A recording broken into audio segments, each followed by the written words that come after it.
जय हिंद दोस्तों, आप सभी का स्वागत है एक बार फिर से आपके अपने YouTube चैनल यूनिक ज्ञान में। आज हम BA 6 semester history paper first का क्लासेस स्टार्ट कर रहे हैं। सिलेबस हमने आपको बता दिया है, पेपर फर्स्ट और सेकंड दोनों का सिलेबस आपको डिस्कस कर दिया गया है। अगर आपने नहीं देखा हो तो चैनल पर विजिट कीजिए, आपको प्लेलिस्ट देखने को मिल जाएगी BA 6 semester history paper first की भी और पेपर सेकंड की भी। अगर आप लेट देख रहे हैं क्लासेस तो पेपर सेकंड की भी क्लासेस स्टार्ट हो रही होंगी, जिससे आपको वो भी क्लासेस देखने को मिल जाएंगी। अगर आप चैनल पर नए हैं तो चैनल को सब्सक्राइब कर लीजिए, जिससे आने वाली वीडियोस आपको प्राप्त होती रहें, क्योंकि पूरा सिलेबस आपका कंप्लीट कराया जाएगा। हमने बता दिया है सिलेबस डिस्कस करते टाइम ही आपकी पूरा सिलेबस जो कंप्लीट कराया जाएगा उसके आपको नोट्स दिए जाएंगे। कहाँ दिए जाएंगे अभी चैप्टर के एंड में आपको बता दिया जाएगा। सिलेबस आपको टेलीग्राम चैनल पर भेज दिया गया है, जिसका लिंक आपको डिस्क्रिप्शन बॉक्स में दिया गया है। वहाँ से आप चैनल टेलीग्राम में जुड़ सकते हैं और वहाँ पर सभी जो भी free of cost PDF notes दिए जाते हैं आपको मिल जाएंगे। डिस्कशन ग्रुप भी है, वहाँ पर आपस में डिस्कस भी कर सकते हैं और हमसे कोई भी प्रश्न पूछ सकते हैं। लेकिन लेक्चर में अगर कोई भी कन्फ्यूजन रहती है तो आप सबसे पहले कमेंट करके पूछा करिए। क्लास कैसी लगी कमेंट में अवश्य बताइए करिए, वीडियो को लाइक किया करिए। चलिए शुरू करते हैं चैप्टर फर्स्ट, जिसमें हमें पढ़ना है गांधी जी का भारत में प्रवेश। गांधी जी का भारत में प्रवेश कैसे हुआ ये तो आपका यूनिट फर्स्ट है ही, लेकिन एक भूमिका आपको बना लेनी चाहिए कि गांधी जी आखिर शुरुआत कब हुई थी उनकी आंदोलनों की, कैसे वह लॉ में आए, कहाँ पर पढ़ाई किए और कब उनका जन्म हुआ था, उनके विषय में छोटा परिचय हम जानेंगे। उसके बाद गांधी जी का भारत में किस आंदोलन से प्रवेश होता है और क्या क्या आंदोलन वो यहाँ पर करते हैं, ये सभी चीज़ें हम पढ़ेंगे। चलिए स्टार्ट करते हैं क्लास को हम। गांधी जी जो है महात्मा गांधी, उनका पूरा नाम मोहनदास करमचंद गांधी था। आप सब जानते ही होंगे उनका जन्म कब हुआ था, 2 अक्टूबर 1869 में हुआ था। और इनके पिता का नाम क्या था, करमचंद गांधी। जो इनके पिता थे वे पोरबंदर के दीवान मुख्यमंत्री थे। जो उनके पिता थे, पिता का नाम क्या था, करमचंद गांधी, और वह क्या थे, पोरबंदर के दीवान मुख्यमंत्री थे, जो कि ब्रिटिश आधिपत्य के अधीन था। पुतलीबाई इनकी माता का नाम था, जो कि एक धार्मिक महिला थी। इनकी परवरिश, महात्मा गांधी जी की परवरिश जो है वैष्णववाद अर्थात हिंदू भगवान विष्णु की पूजा और जैन धर्म के एक मजबूत रंग में डूबी हुई थी। अर्थात इनकी माता जो धार्मिक थी, वहाँ का जो समाज के लोग थे वहाँ पर जैन धर्म के भी लोग थे। तो हिंदू और जैन धर्म दोनों में एक प्रकार से मिलकर इनकी परवरिश हुई है। इस प्रकार इन्होंने अहिंसा अर्थात सभी जीवित प्राणियों को कोई चोट नहीं, शाकाहार, आत्मशुद्धि के लिए उपवास और विभिन्न पंथों और संप्रदायों के अनुयायियों के बीच पारस्परिक सहिष्णुता का अभ्यास किया हुआ है। आप जैन लोग को जानते हो तो एक होते हैं जैसे कि शाकाहारी, लेकिन जो जैन होते हैं वह पूर्ण शाकाहारी होते हैं। उनका भोजन अगर आप किसी होटल में जाइए तो आप बोल दीजिए जैन थाली लगा दीजिए, तो आपको वो एक पूर्ण शाकाहारी भोजन मिलेगा। उसमें आपको चावल देखने को नहीं, मतलब वो प्याज देखने को नहीं मिलेगा। जो भूमि के नीचे होती हैं चीज़ें वह भी आपको देखने को नहीं मिलेगी। अगर आपने कहीं जैन भिक्षु को देखा हो तो वह चलते हैं तो आगे अपना साफ करते हुए चलते हैं, जिससे कोई चींटी या कोई पशु मतलब जानवर कोई भी छोटा मोटा उनके पैर के नीचे आके उनकी मृत्यु न हो जाए। तो वह इतना अहिंसा का पालन करते हैं और उन सभी लोगों के बीच रहकर महात्मा गांधी जी की परवरिश हुई है। तो उन्होंने भी अहिंसा का पाठ पढ़ा हुआ था। वह जो है श्रवण और हरिश्चंद्र की कहानियों से भी प्रभावित थे गहराई से, जो सत्य के महत्व को एक प्रकार से दर्शाती है। ये तो आपने जान लिया महात्मा गांधी जी के बारे में, उनकी परवरिश कैसे हुई। जो अहिंसा का वो पालन करते आए हैं, वह अहिंसा उन्होंने सीखा कहाँ है, क्योंकि परवरिश ही उनकी ऐसे जो है व्यवहार में हुई है, ऐसे समाज में ऐसे लोगों के बीच हुई है। महात्मा गांधी जी की बात करें तो उनका जन्म हमने आपको ये देखिए फिगर के माध्यम से हम बताते हैं। उनका जन्म जो है 2 अक्टूबर 1869 को होता है और फिर सितंबर जो 1888 है, सितंबर 1888 में Gandhi goes to London to study law, अर्थात वह कानून की पढ़ाई करने के लिए लंदन जाते हैं 1888 में। उसके बाद 1893 में वह गांधी जी दादा भाई के केस को लड़ने के लिए दक्षिण अफ्रीका में जाते हैं और 1895 में Gandhi ji thrown out of train from Durban to Pretoria, अर्थात वह डरबन से प्रेटोरिया जब दक्षिण अफ्रीका में साउथ अफ्रीका में जाते रहते हैं तो उस समय वो टिकट भी जो है A1 क्लास के लिए रहते हैं, लेकिन उनको नस्लीय भेदभाव के कारण ट्रेन से जो है धक्का दे दिया जाता है। तो ये घटना होती है। तो आपने ये सभी फिगर के माध्यम से समझ लिया। तो चलिए आगे हम देखते हैं। कानूनी शिक्षा उन्होंने कहाँ से पूरी की थी? लंदन से पूरी की हुई थी। कानूनी शिक्षा वह पूरी करने के बाद महात्मा गांधी ने वकील के रूप में काम खोजने के लिए संघर्ष किया, अर्थात वो जो कानून की पढ़ाई कर लेते हैं उसके बाद काम खोजने के लिए उन्होंने विभिन्न स्थानों पर संघर्ष भी किए हुए थे। 1893 में उन्हें दादा अब्दुल्ला से एक प्रस्ताव मिला, जो दक्षिण अफ्रीका में अपने चचेरे भाई के वकील के रूप में सेवा करने के लिए दक्षिण अफ्रीका में एक शिपिंग व्यवसाय के एक प्रकार से मालिक थे।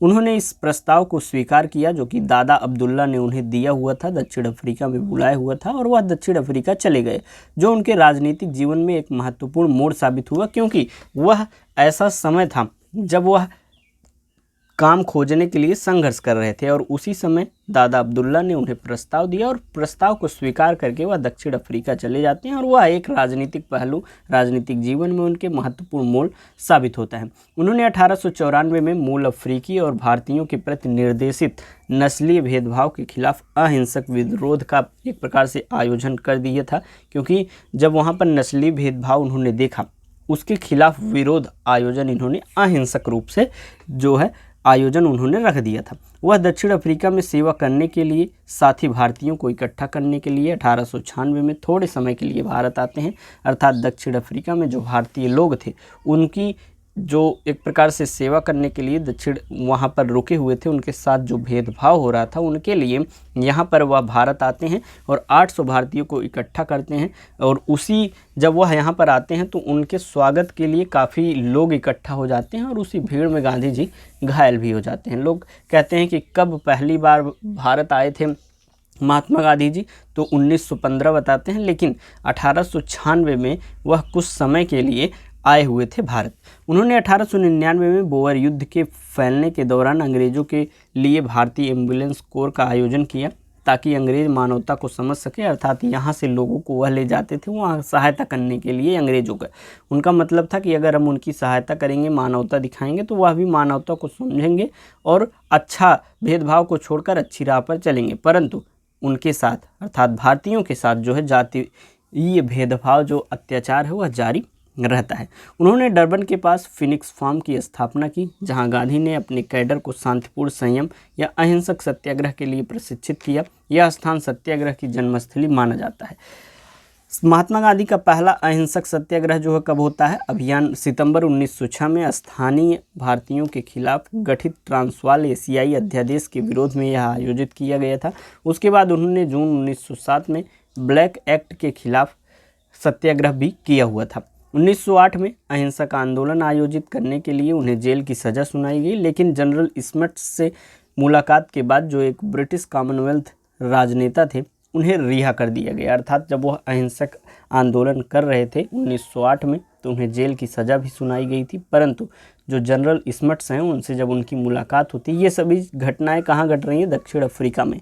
वह भारतीयों के लिए विभिन्न विरोध करते हैं, भारतीयों के साथ जो नस्लीय भेदभाव किया जाता है उसके खिलाफ विभिन्न विद्रोह करते हैं, विद्रोह अर्थात अहिंसक विरोध करते हैं, और जिसके चलते उन्हें जेल की सज़ा 1908 में सुनाई जाती है। परंतु जनरल स्मिथ से जब उनकी मुलाकात होती है, जो कि एक ब्रिटिश कॉमनवेल्थ के राजनेता थे, उन्हें रिहा कर दिया जाता है। आगे हम देखेंगे सत्याग्रह। दक्षिण अफ्रीका 1893 से 1915 में उन्होंने जन आंदोलन की एक नई पद्धति के साथ नस्लवादी शासन का सफलतापूर्वक मुकाबला किया, जिसे उन्होंने सत्याग्रह एक प्रकार से कहा हुआ था। भारत वापसी की बात करें तो यहाँ से आपका होता है चैप्टर स्टार्ट, जो कि गांधी जी का भारत में आगमन या प्रवेश जो है ये आपका चैप्टर का नाम है। इससे पहले आपने समझ लिया कि कहाँ से उन्होंने पढ़ाई की और उन्होंने ये जो वकालत का काम किया कहाँ से शुरुआत किया। सबसे पहले दादा अब्दुल्ला ने उन्हें जो है बुलाया दक्षिण अफ्रीका में, और वहाँ पर विभिन्न भेदभाव हुए, उनके मन में ये सत्याग्रह या फिर अहिंसक विरोध ये सभी बातें आई और धीरे धीरे वह आगे बढ़ते चले गए। 1915 9 जनवरी को दक्षिण अफ्रीका से वह भारत लौटे। भारत के विकास में प्रवासी भारतीय समुदाय के योगदान को चिन्हित करने के लिए हर साल 9 जनवरी को प्रवासी भारतीय दिवस मनाया जाता है। जो 9 जनवरी है हर साल प्रवासी भारतीय दिवस, इसे हैप्पी एनआरआई डे अर्थात एनआरआई डे मनाया जाता है। भारत में महात्मा गांधी जब आते हैं दक्षिण अफ्रीका में अपने लंबे प्रवास के बाद, महात्मा गांधी ने भारत में एक राष्ट्रवादी सिद्धांतकार और आयोजक के रूप में बहुत सम्मान प्राप्त हुआ। उन्हें गोपाल कृष्ण गोखले द्वारा आमंत्रित किया गया था, जो भारतीय राष्ट्रीय कांग्रेस के एक वरिष्ठ नेता थे, अत्याचारी ब्रिटिश शासन के खिलाफ भारतीय राष्ट्रीय आंदोलन में शामिल होने के लिए। अर्थात गोपाल कृष्ण गोखले, आपने सुना होगा, पढ़ा होगा कि गोपाल कृष्ण गोखले जी जो हैं वह महात्मा गांधी के राजनीतिक गुरु भी हैं। उन्होंने ही दक्षिण अफ्रीका से इन्हें बुलाया हुआ था भारत, अंग्रेजों के खिलाफ, अत्याचारी जो ब्रिटिश शासन चल रहा था उसके खिलाफ भारतीय राष्ट्रीय आंदोलन में शामिल होने के लिए गोपाल कृष्ण गोखले जी ने महात्मा गांधी जी को बुलाया हुआ था। महात्मा गांधी भारत लौट आए और गोखले ने उन्हें भारत में मौजूदा राजनीतिक स्थिति और उस समय के सामाजिक मुद्दों के बारे में अच्छी तरह से मार्गदर्शन दिया। अर्थात उस समय जो राजनीतिक स्थिति थी उसके बारे में बताई और जो भी विभिन्न सामाजिक मुद्दे थे उसके विषय में बताया। और वह महात्मा गांधी जी को यह भी कहते हैं कि आप ये कोट पैंट टाई पहन के ऐसे केस लड़ेंगे या लोगों की भलाई करना चाहेंगे तो नहीं होगा। आपको ज़मीनी स्तर पर जाना होगा, लोगों से मिलना होगा, लोगों की समस्याओं को समझना होगा, तब आप इसको समझ पाएंगे। फिर वह चंपारण सत्याग्रह 1917 में करते हैं। स्वतंत्र संग्राम में गांधी द्वारा पहला सविनय अवज्ञा आंदोलन जो है वह चंपारण सत्याग्रह ही होता है। नील की खेती करने वाले राजकुमार शुक्ल के समझाने पर गांधी बिहार के चंपारण गए और वहां के किसानों की स्थिति का उन्होंने जायजा लिया। अर्थात राजकुमार शुक्ल ने उन्हें बुलाया कि नील की खेती जो ब्रिटिशर्स हैं इनसे करवा रहे हैं और भारी मात्रा में और शोषण भी किया जा रहा है। ये सभी चीज़ें जब गांधी जी को पता चली, उन्होंने राजकुमार शुक्ल जी ने बताई, तब वह जाते हैं किसानों की स्थिति का वह जायजा लेते हैं। किसान भारी करों और शोषणकारी व्यवस्था से पीड़ित थे। उन्हें ब्रिटिश बागान मालिकों द्वारा 3 कठिया प्रणाली के तहत नील उगाने के लिए मजबूर एक प्रकार से किया गया था। नील उगाना एक प्रकार से जो है, पहली बात तो शोषण किया जा रहा था और नील उगाने से जो उर्वरकता होती है खेत की किसी की, तो वह समाप्त हो जाती है, धीरे धीरे कम हो जाती है। गांधी जी जो है मामले की जांच के लिए चंपारण पहुंचे, लेकिन ब्रिटिश अधिकारियों ने उन्हें ऐसा करने की अनुमति नहीं दी। जो भी वहां पर मामला चल रहा था उसकी जांच करने के लिए गांधी जी पहुंचते हैं, लेकिन जो ब्रिटिश अधिकारी थे उनको अनुमति नहीं देते हैं कि आप यह जांच करिए, क्योंकि वह जानते थे कि जांच करेंगे या तो यहाँ की कमियों को, यहाँ किए जा रहे शोषण लोगों का जो किया जा रहा है वह लोगों को बताएंगे और जागरूक करेंगे। उन्हें जगह छोड़ने के लिए कहा गया, लेकिन उन्होंने मना कर दिया। एक प्रकार से आप पता होगा, विभिन्न जो इन्होंने सत्याग्रह किए, विरोध किए, ये एक हठी व्यक्ति थे, जहाँ पर बैठ जाते थे तो बैठ जाते, जो करना होता था वह करते थे। उन्होंने मना कर दिया कि हम जगह नहीं छोड़ेंगे। जब वह एक समन के जवाब में अदालत में पेश हुए तो लगभग 2000 स्थानीय लोग उनके साथ थे। एक प्रकार से भारी मात्रा में उनके सहयोगी लोग वहाँ पर उपस्थित थे। उनके खिलाफ मामला हटा दिया गया, जो भी केस लगाया गया था उन्हें जांच करने की अनुमति वहां पर दे दी जाती है। गांधी के नेतृत्व में बागान मालिकों और जमींदारों के खिलाफ शांतिपूर्ण विरोध के बाद सरकार शोषक 3 कठिया व्यवस्था को खत्म करने के लिए सहमत हो जाती है। किसानों को उनसे निकाले गए पैसे का एक हिस्सा मुआवजे के रूप में भी मिलता है। अर्थात वो जो लूटपाट किए रहते हैं उनका एक हिस्सा जो है वह मुआवजे के रूप में किसानों को भी दिया जाता है। इस समय के दौरान लोगों द्वारा गांधी को बापू और महात्मा नाम एक प्रकार से दिए गए थे। ये तो हो गया चंपारण सत्याग्रह। दूसरा आता है 1918 में खेड़ा सत्याग्रह। 1918 गुजरात के खेड़ा जिले में सूखे का कारण असफल फसलों का एक प्रकार से वर्ष था। उस समय सूखा पड़ जाता है, काल पड़ जाता है और जो खेती होती है वह काफ़ी हद तक प्रभावित होती है। कानून के अनुसार यदि उपज सामान्य उत्पादन के 1/4 से कम थी तो किसान छूट के हकदार थे, लेकिन सरकार ने भू राजस्व का भुगतान करने से कोई छूट देने से इनकार कर दिया। अर्थात जो कर लगाए गए थे पूरा कर वसूला जा रहा था, जबकि रूल के हिसाब से कर नहीं लेना चाहिए था, क्योंकि जो सामान्य उत्पादन होता है उसका 1/4 से कम अगर उत्पादन होता है तो किसान को छूट मिल जानी चाहिए थी।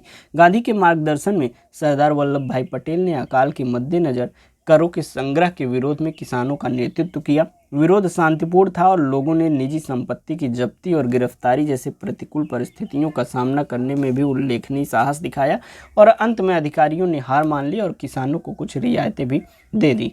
फिर 1918 में ही अहमदाबाद मिल हड़ताल होता है। अहमदाबाद में एक कपास मिल के मालिकों और श्रमिकों के बीच एक औद्योगिक विवाद के दौरान गांधी ने पहली बार सत्याग्रह और भूख हड़ताल का इस्तेमाल किया हुआ था। अर्थात भूख हड़ताल का प्रयोग इससे पहले उन्होंने नहीं किया था। अहमदाबाद मिल जो सत्याग्रह होता है उसमें यह भूख हड़ताल करते हैं।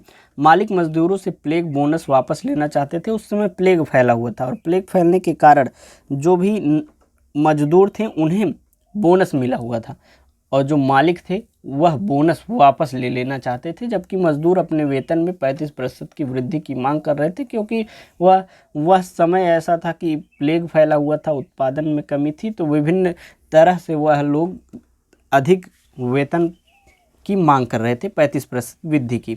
गांधी के नेतृत्व में शांतिपूर्ण हड़ताल के दौरान उन्होंने भूख हड़ताल की। अहमदाबाद मिल की हड़ताल सफल रही और श्रमिकों को उनकी मनचाही मजदूरी वृद्धि एक प्रकार से प्रदान की गई।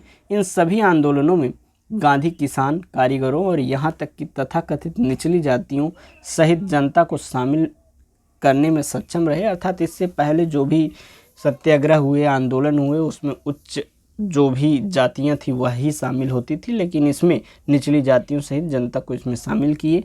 यह पिछले आंदोलनों से एक बदलाव था और जब भागीदारी उच्च और मध्यम वर्ग तक सीमित थी। अर्थात पहले उच्च और मध्यम वर्ग के लोग ही इसमें सम्मिलित होते थे विभिन्न आंदोलनों में, परंतु यह जो आंदोलन हुआ इसमें निचली जातियाँ की जनता भी इसमें सम्मिलित हुई। तो ये इतनी चीज़ें हमने पढ़ ली। नेक्स्ट चैप्टर में उनके अलग अलग और जो सत्याग्रह हैं या आंदोलन हैं ये सभी चीज़ें हम पढ़ेंगे। चैनल पर बने रहिए। अगर आपको नोट्स चाहिए तो नोट्स के लिए हम बता दें कहाँ पे आपको नोट्स मिलेगा। नोट्स में क्या क्या चीज़ें मिलेंगी सबसे पहले बता दें। आप अगर हिस्ट्री पेपर फर्स्ट और सेकंड की जो क्लासेस हैं आप ज्वाइन करते हैं यूट्यूब पे और उसका नोट्स प्राप्त करना चाहते हैं तो आप नंबर ये दिया गया है 86 048 46 796, इस पर मैसेज करेंगे और हिस्ट्री पेपर फर्स्ट और सेकंड दो जो भी सिलेबस पढ़ाया जा रहा है चेक करके आप मैसेज करेंगे कि सर आप जो पढ़ा रहे हैं उसी के नोट्स हमको चाहिए पेपर फर्स्ट और सेकंड के। तो आप पेपर फर्स्ट का 25 और पेपर सेकंड का 25 50 रुपीज़ पेमेंट कर देंगे। ग्रुप में आपको ऐड कर दिया जाएगा और उस ग्रुप में आपको क्या क्या चीज़ें मिलेंगी। सबसे पहले कंप्लीट सिलेबस नोट्स दिया जाएगा, अर्थात जो भी पढ़ाया जाएगा ईजी टू अंडरस्टैंड लैंग्वेज में रहेगा, एग्ज़ाम ओरिएंटेड रहेगा। वो पूरे चैप्टर्स 13-14 चैप्टर्स जो भी होंगे वो आपको दिए जाएंगे। Previous year question paper solve कराया जाएगा, उसका सॉल्यूशन आपको दिया जाएगा। तो ये सभी चीज़ें आपको दी जाएंगी। कुछ बच्चे कमेंट करते हैं सर मैं PDF नहीं ख़रीदना चाहता हूँ, तो उनको PDF के भी हम जो सीरीज़ है उसके भी PDF आपको दे देंगे। इस कोर्स में अगर मिलता है तो आपको दे दिया जाएगा, बिल्कुल बेफिक्र रहिए। आपका एग्ज़ाम होने से पहले अपलोड कर दिया जाएगा हर चीज़ और बेहतरीन तैयारी कराई जाएगी। उसके बाद मोस्ट इम्पॉर्टेंट जो क्वेश्चंस कराए जाएंगे उसके भी आपको यहाँ पर दे दिए जाएंगे नोट्स। तो अगर जुड़ना हो तो मैसेज करिए इस नंबर पर 86 048 46 796, इस पर मैसेज करके बता दीजिए सर यही सिलेबस है, मुझे इसका नोट्स चाहिए, तो आपको ग्रुप में ऐड कर दिया जाएगा। ओके, और अपने दोस्तों के पास शेयर करिए। क्लास कैसी लगी कमेंट में अवश्य बताइएगा, जिससे फीडबैक मिलता रहता है। तो कमेंट्स देखने से पता चलता है कि हाँ आप पढ़ रहे हैं, क्लासेस कंप्लीटली कर रहे हैं, तो जल्दी जल्दी क्लासेस आपकी लाई जाएंगी। चैनल पर बने रहिए, दोस्तों को शेयर करिए। मिलते हैं नेक्स्ट वीडियो में, धन्यवाद।